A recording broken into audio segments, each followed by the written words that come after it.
ইমাম আহমদ ইবনে হাম্বলের নাম শুনেছেন? হাম্বলি মাযহাবের প্রতিষ্ঠাতা। হানাফি, শাফিঈ, মালিকি, 4 নাম্বারটা আপনারা বলেন হাম্বলি। এই হাম্বলি মাযহাবের ইমামের নাম আহমদ ইবনে হাম্বল। জগৎ বিখ্যাত মুহাদ্দিস। একক স্বতন্ত্র হাদিসের কিতাব হিসেবে পৃথিবীতে সবচেয়ে বড় যে হাদিসের কিতাব, ওইটার নাম মুসনাদ আহমদ ইবনে হাম্বল। 40,000 হাদিসের কালেকশন আছে এটাতে। এই ইমাম আহমদ ইবনে হাম্বল ওনার শেষ জীবনটা হাদিস পড়ানো, হাদিস কালেকশনের জন্য ব্যয় করেছেন। শহরের পর শহর, দেশ থেকে দেশ, দেশান্তরে ঘুরতেন একটা হাদিসের জন্য। উনি সফরে বেরিয়েছেন হাদিস কালেকশনের জন্য। প্রচন্ড শীতের রাত,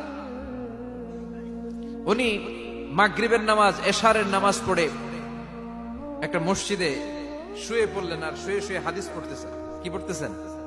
কথা বলেন। আর মনে মনে ভাবলেন রাতটা মসজিদে কাটায় দেই, ফজরের নামাজ পড়ে আবার বেরোবো। কিন্তু দারোয়ান এসে বলে মসজিদে থাকতে পারবেন না, ওঠেন। দারোয়ান আছে না, কথা কন। আহমদ ইবনে হাম্বল বললেন, আমি শুধু রাতটা থাকতে চাই, আমি তো ফজরেরও মুসল্লি, ফজর নামাজ পড়বো তো এই মসজিদে, আমার থাকতে দাও। দারোয়ান তো দেয় না, কেন? মসজিদে থাকার জায়গা না, যান মিয়া।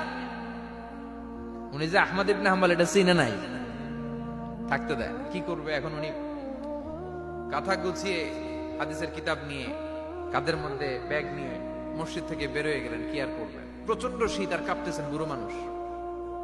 পথিমধ্যে দেখলেন বাজার একজন খাব্বাজ, শাবুন খাব্বাজ, যুবক রুটি বিক্রেতা।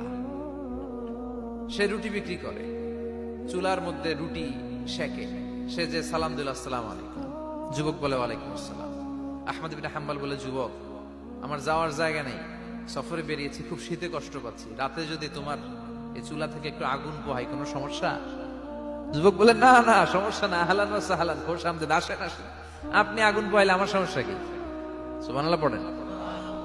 আল্লাহ শুকরিয়া করে উনি বসলেন আর আগুন পোহাচ্ছেন। আর খেয়াল করলেন যুবক রুটি বানায় আর পরে আস্তাগফিরুল্লাহ, রুটির দলা বানায় পরে আস্তাগফিরুল্লাহ, খামির বানায় আর পরে আস্তাগফিরুল্লাহ, রুটি নিয়ে উনুনের ভিতরে, চুলার ভিতরে সেকা দেয় আর পরে আস্তাগফিরুল্লাহ, দোকানদারের কাছে কেউ আসলেই সে রুটি দেয় আর পরে আস্তাগফিরুল্লাহ, ক্রেতার কাছ থেকে টাকা নিয়ে ক্যাশ বক্সে রাখে আর কি পড়ে, আবার রুটি বানানো শুরু করে আর কি পড়ে, খালি এইটাই পড়তেছে। ইমাম আহমদ ইবনে হাম্বল তো অবাক, কিরে এটা আবার কেমন যুবক, খালি আস্তাগফিরুল্লাহ। উনি প্রশ্ন করলেন, যুবক ঘটনা কি? আসার পর থেকেই তোমার দেখতেছি তুমি রুটি বানাও, রুটি বিক্রি করো আর পড়ো আস্তাগফিরুল্লাহ, মালাকা ইয়া শাবাব।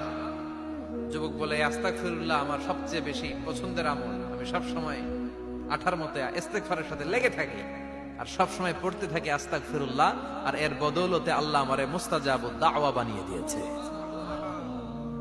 আহমদ ইবনে হাম্বল তো অবাক, আনতা মুস্তাজাবুদ দাওয়া? তুমি মুস্তাজাবুদ দাওয়া, রুটিওয়ালা? আমি এত বছর হাদিস পড়াই, আমিও তো মুস্তাজাবুদ দাওয়া না, আর তুমি রুটি বেচো বাজারে, তুমি মুস্তাজাবুদ দাওয়া? তুমি দোয়া করলে সব কবুল হয়ে যায়? যুবক বলে, না, আনা মুস্তাজাবুদ দাওয়া, আমি আমার জীবনে যত দোয়া করেছি কবুল করে নিয়েছে কে? সব দোয়া কবুল করে নিয়েছে আল্লাহ, একটা দোয়া ছাড়া। কয়টা? আহমদ ইবনে হাম্বলের কৌতূহল, কিউরিয়াসিটি আরো বেড়ে গেল। কি? সব দোয়া কবুল হয়েছে, একটা দোয়া ছাড়া। মাযালিকা দোয়া ইয়া শাব, কি সেই দোয়া? যুবক এবার বলতে শুরু করলো, আমার জীবনে যে দোয়াটা আল্লাহ কবুল করে নাই সেটা হচ্ছে, আমি আল্লাহর কাছে অনেক চেয়েছি, অনেক দোয়া করেছে যে আল্লাহ, শুনেছি এই জামানার সবচেয়ে বড় মুহাদ্দিস, তার নাম নাকি ইমাম আহমদ ইবনে হাম্বল। আল্লাহ তোমার কাছে আমার চাওয়া, আমি যেন এই ইমাম আহমদ ইবনে হাম্বলের দেখে মরতে পারি, আমি যেন ইমাম আহমদ ইবনে হাম্বলের হাতে হাত রেখে মুসাফা করতে পারি আর তার কপালে একটা চুমু এঁকে দিতে পারি।